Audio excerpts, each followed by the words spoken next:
छत्तीसगढ़ में लोकसभा चुनाव के बाद कांग्रेस पार्टी की तरफ से एक नाम बड़ी ही तेजी से उभरा। वो नाम था विष्णु यादव। विष्णु यादव कौन? विष्णु यादव एक पार्षद, एक बिलासपुर के कांग्रेस के सक्रिय कार्यकर्ता, या कोई और? हमारे साथ वो मौजूद है और हम ऐसे कई सारे सवालों के जवाब उन्हीं से जानेंगे। तो विष्णु यादव जी, पहले तो बहुत स्वागत है आपका विस्तार न्यूज़ में।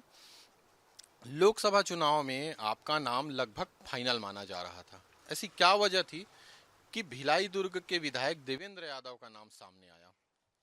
देखिए क्या है, कुछ लोग हैं जिन्हें लगता है कि एक साधारण सामान्य कार्यकर्ता का नाम लोकसभा के लिए चयन ना हो।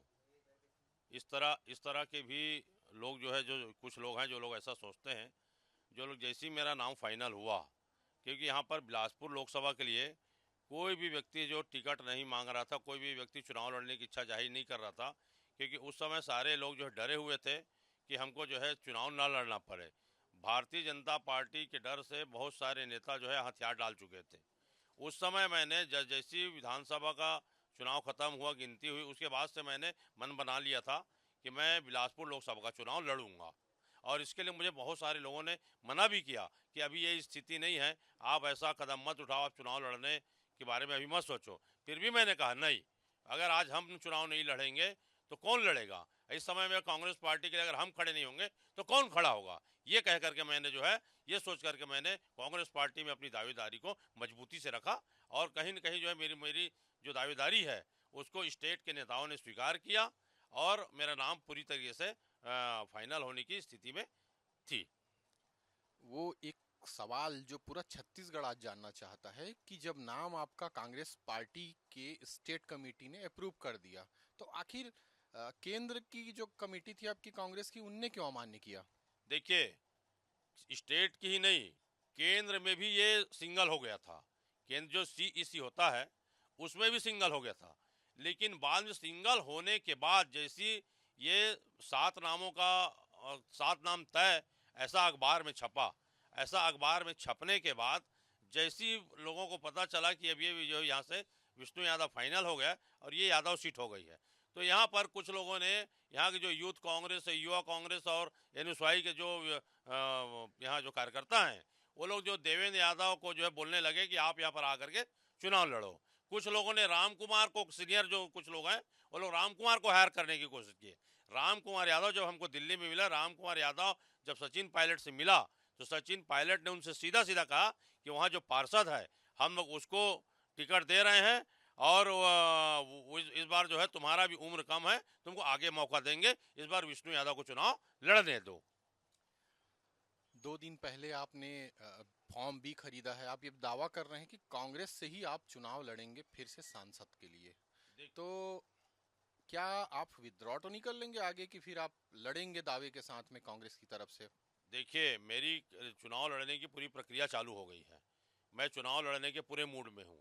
सारे मेरे जितने भी लोग हैं वो मेरे स्टेप का इंतजार कर रहे हैं।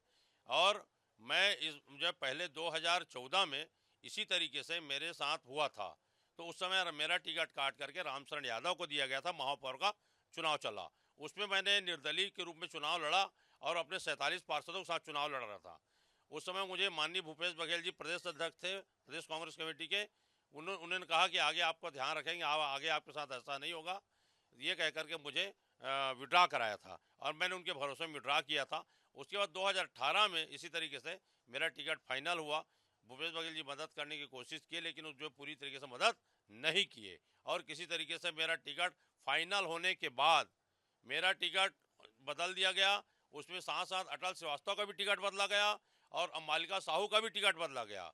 बेलतरा विधानसभा से मेरे स्थान पे राजेंद्र साहू डब्बू को टिकट दिया गया और बिलासपुर से अटल श्रीवास्तव की जगह में शैलेश पांडे को दिया गया और अंबालिका साहू की जगह में राजेंद्र शुक्ला को टिकट दिया गया। इस तरह की जो घटना घटी थी उसमें मैंने खामोशी से उस जो निर्णय था राष्ट्रीय स्तर का, जो राष्ट्रीय नेतृत्व का, उसको मैंने स्वीकार किया था। मैंने कोई विद्रोह नहीं किया था। इसके बाद भी मैंने इस पार्टी का काम ईमानदारी से, पूरी निष्ठा से, बखूबी करते चला आया। आज मेरे एक सवाल का जवाब नहीं मिला। आप क्या तटस्थ रहेंगे, आगे चुनाव लड़ेंगे या विड्रॉ कर लेंगे? देखिए, मैं आपको बता रहा हूँ कि मैं हर स्थिति में जो है अभी तटस्थ हूँ। 18 तारीख के बाद 19 तारीख तक का हमारा नामांकन फॉर्म भरने का है। मैं नामांकन फॉर्म लिया हूँ। दोनों स्थिति में मैं हर स्थिति में चुनाव लड़ने के लिए तैयार हूँ। और मैं अभी तो मेरा प्रयास है कि मेरे ही नाम पर माननीय राहुल गांधी जी बी फॉर्म भेजेंगे और मैं उनका प्रत्याशी के रूप में, एक कांग्रेस प्रत्याशी के रूप में, एक घोषित प्रत्याशी के रूप में, अधिकृत प्रत्याशी के रूप में मैं कांग्रेस से चुनाव लड़ूंगा, ऐसा मेरा मानना है। तो आखिर क्या वजह है कि एक तरफ आप मान रहे हैं कि आपको टिकट मिलेगी, लेकिन एक तरफ जो है कल रात की जो वाकया यहाँ हुआ कि धनेंद्र साहू और कांग्रेस की कुछ टीम आपको मनाने आई, तो ये कैसे आप दावा कर रहे हैं कि आपको फिर टिकट मिल जाएगी सेंट्रल से? देखिए, ये पार्टी की एक स्वाभाविक प्रक्रिया है।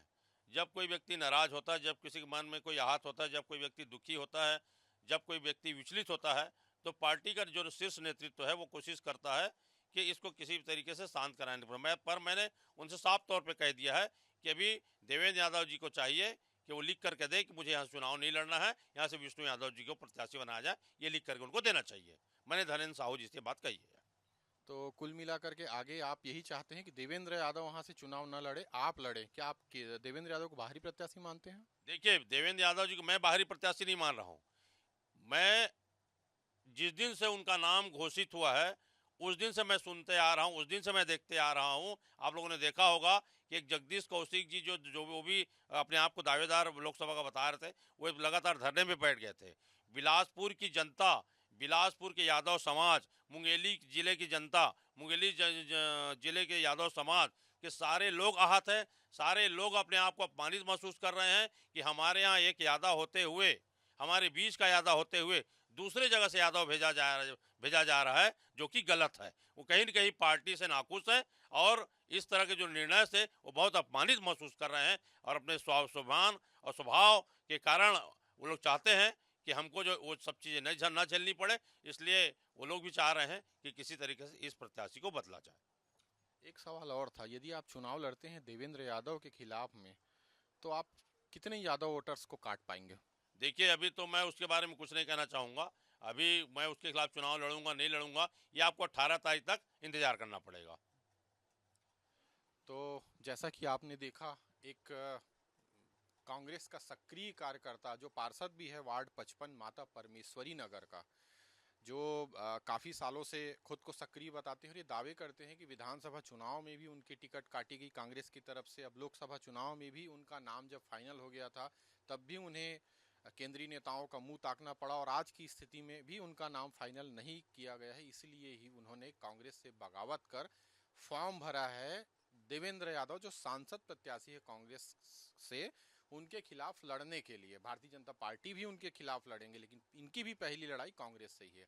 आगे देखना दिलचस्प होगा कि क्या विष्णु यादव जी अपनी बातों पर तटस्थ रह पाते हैं या फिर कांग्रेस के मान मनोबल के बाद वे इस चुनाव को ड्रॉप करेंगे।